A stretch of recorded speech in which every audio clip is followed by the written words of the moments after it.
What if the first visitor from another civilization does not arrive in a shining spacecraft? What if it has no crew, no windows, and no living passengers? It may look like an asteroid. It may remain silent for centuries. It may enter a star system, search for metal, extract energy from sunlight, and begin constructing something. Not a message, not a weapon, a copy of itself. And when that copy is complete, the two machines separate, each traveling toward a different star. This is the idea behind the von Neumann probe, a self-replicating machine capable of spreading through the galaxy without its creators ever leaving their home world. And if even one civilization built such machines millions of years ago, then perhaps the strangest question is not whether they are coming, it is whether they have already been here. Welcome to Cosmic Curiosity Lab, where curiosity meets the universe. In our short film, The Great Filter, we explored a disturbing possibility that intelligence may eventually create something more capable than itself. But what happens if a civilization survives that transition? What happens when artificial intelligence is no longer confined to one planet? Perhaps the explorers of the galaxy will not be biological. Perhaps they will be the machines that civilizations send ahead of them. Humanity has already taken the first primitive step toward this future. In 1977, we launched Voyager 1 and Voyager 2.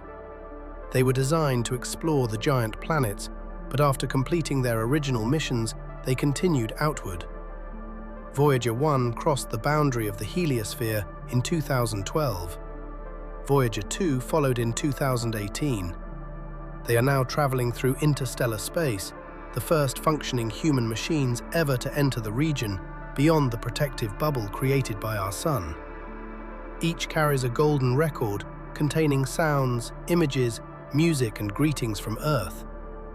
In one sense, they are messages. But they are also something more profound. They are evidence that a technological species does not have to physically travel to the stars in order to leave something behind.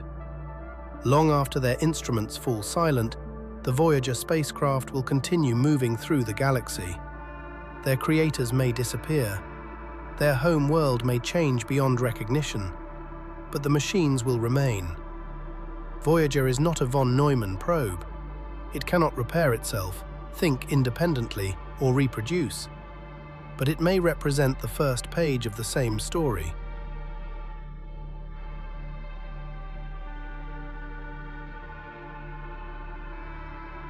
The idea begins not with astronomy, but with mathematics. John von Neumann was one of the most influential scientists of the 20th century. He contributed to quantum mechanics, game theory, computing, and the mathematical foundations of modern technology. But he was also fascinated by a deeper question. Could a machine construct another machine as complex as itself? Von Neumann imagined what he called a universal constructor. It would contain a description of itself, a set of instructions similar in principle to genetic information.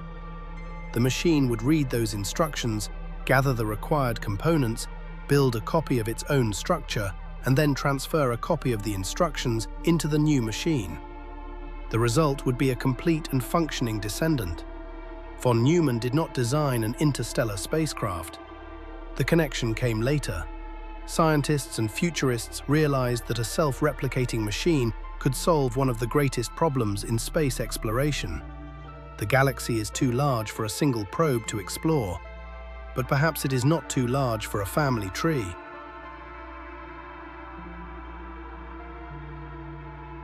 Imagine that a probe enters a new star system. Its first task is not to search for inhabited planets. Its first task is to search for resources. Asteroids contain metals, silicates, carbon-rich compounds, and other useful materials.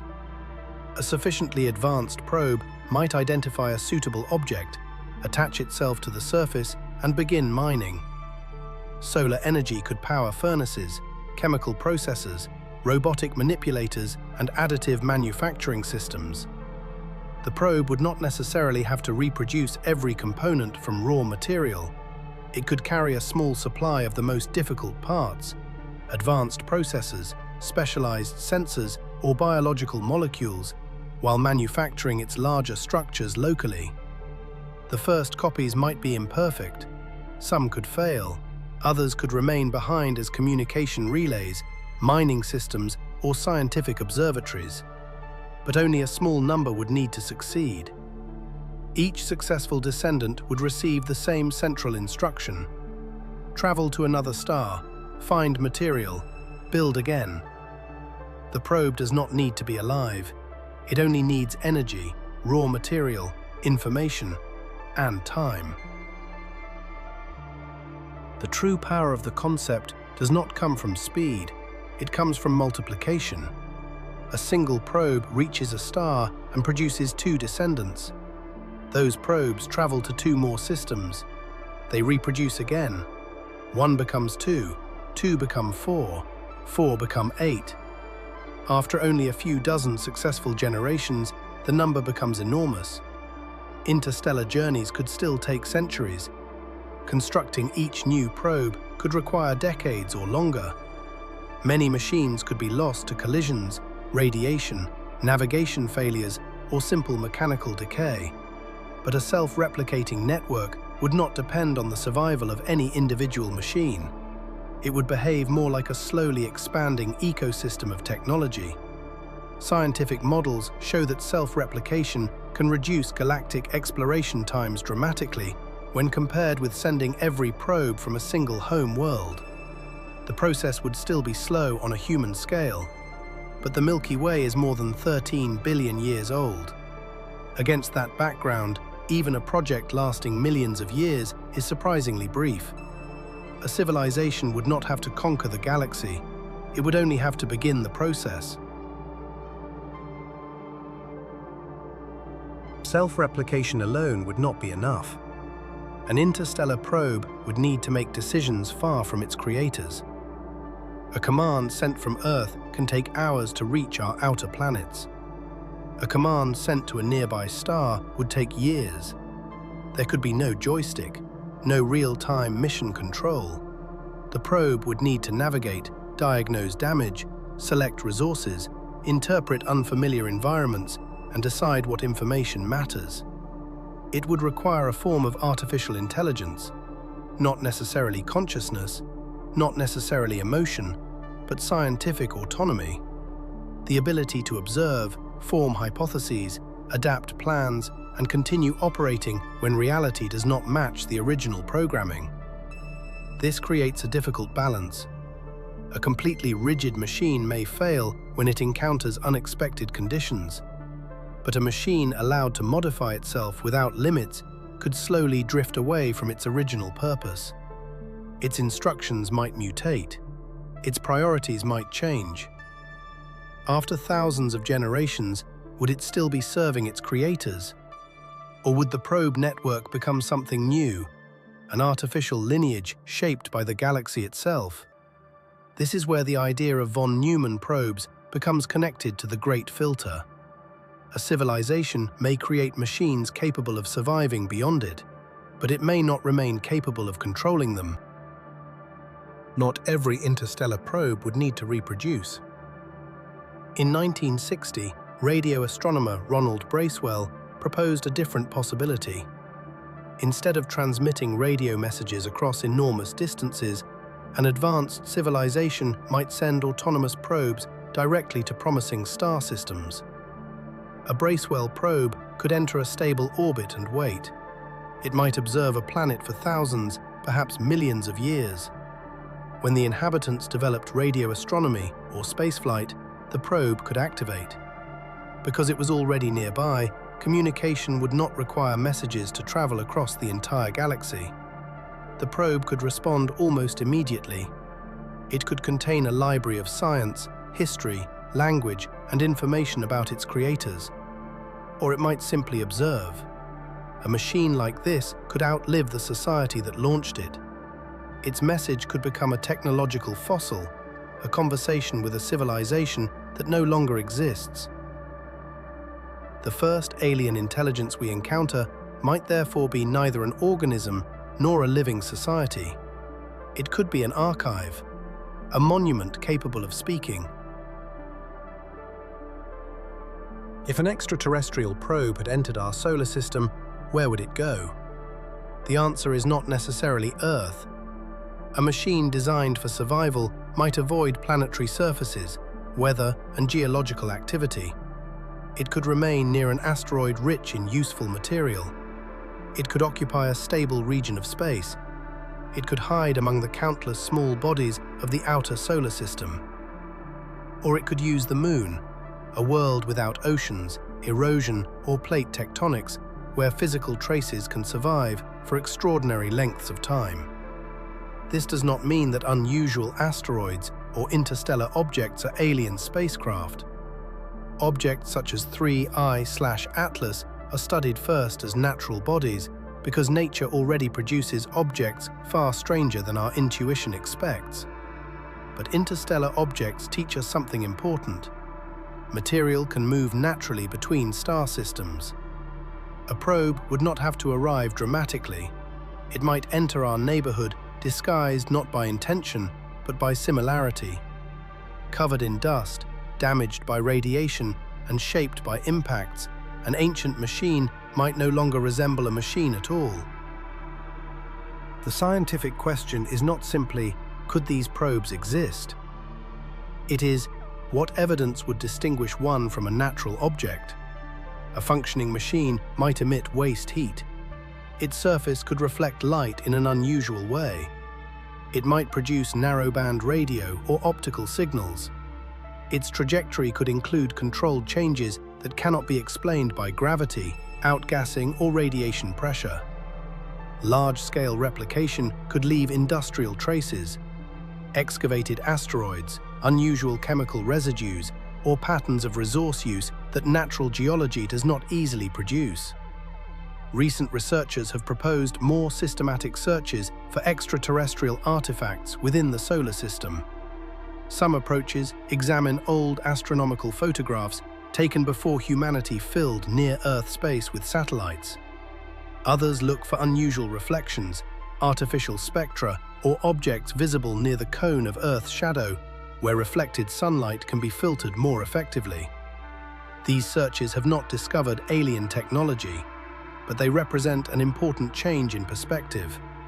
Traditional SETI listens for messages from distant stars. A search for probes asks whether the evidence could be much closer. Not a signal from another world, but an object within our own celestial neighborhood.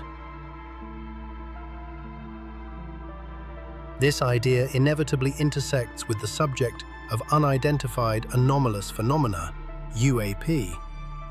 If autonomous probes are physically possible, could some unexplained observations represent such machines?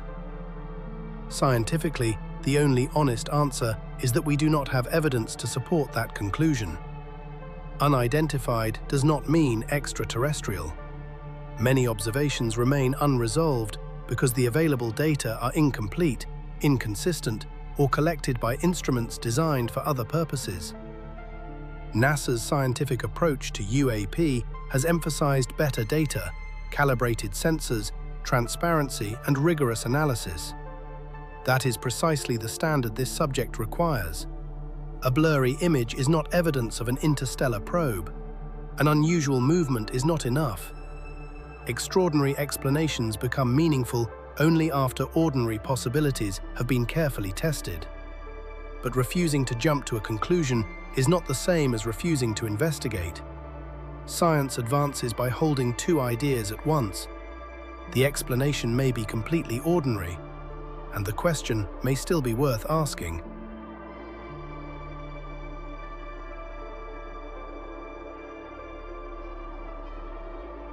Von Neumann probes make the Fermi paradox even more uncomfortable.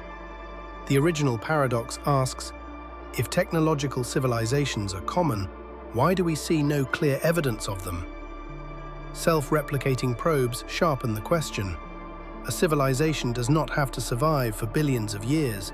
It may only need to survive long enough to launch a system that continues without it. If such machines are practical, then even one civilization could leave traces across a large part of the galaxy. And yet we see no confirmed probes, no verified artifacts, no unambiguous artificial signals. Perhaps technological intelligence is extraordinarily rare. Perhaps self-replication is far more difficult than theoretical models suggest. Perhaps advanced civilizations deliberately limit their machines to prevent uncontrolled expansion. Perhaps probes avoid inhabited planets. Perhaps most of them eventually fail. Or perhaps we are searching for the wrong signature. We often imagine extraterrestrial technology as a dramatic object announcing its presence.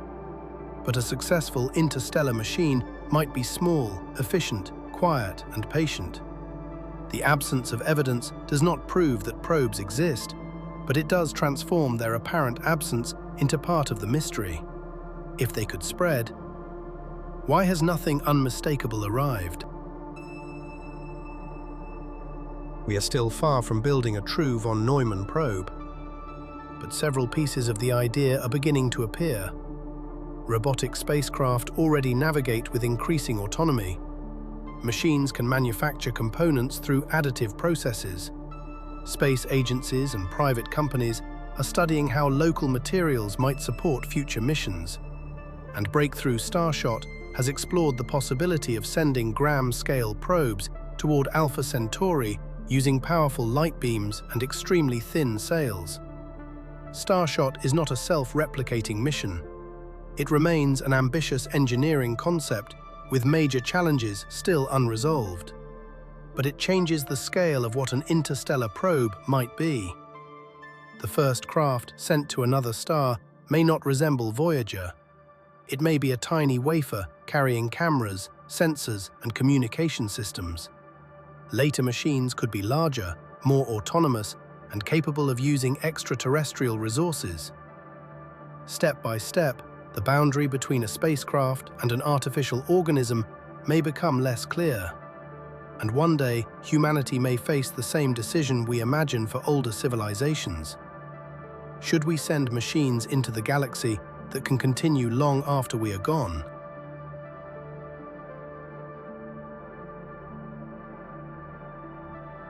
Perhaps the future of intelligence is not migration, but inheritance. Biological beings are fragile. We require narrow temperatures, complex ecosystems, and constant protection from radiation and vacuum. Machines can wait. They can sleep between stars. They can cross distances longer than civilizations normally survive. A von Neumann probe could carry the memory of a species beyond the lifetime of that species itself. Its language, its science, its mistakes, its curiosity. Somewhere in the galaxy, an ancient machine may already be traveling toward a star whose planets have not yet produced intelligent life. Or perhaps no civilization has ever built one. Perhaps the first self-replicating interstellar probe will come from Earth, and millions of years from now, beneath an unfamiliar sun, another intelligence may discover one of our machines buried inside an asteroid. They may ask who created it, whether we still exist, and why we sent it so far from home. The greatest mystery of von Neumann probes is not whether machines can explore the galaxy. It is what part of us they would carry with them. This is what curiosity looks like, at the edge of science. Thank you for watching Cosmic Curiosity Lab. Subscribe and join us as we continue exploring the objects, signals, and ideas that may be waiting beyond our world.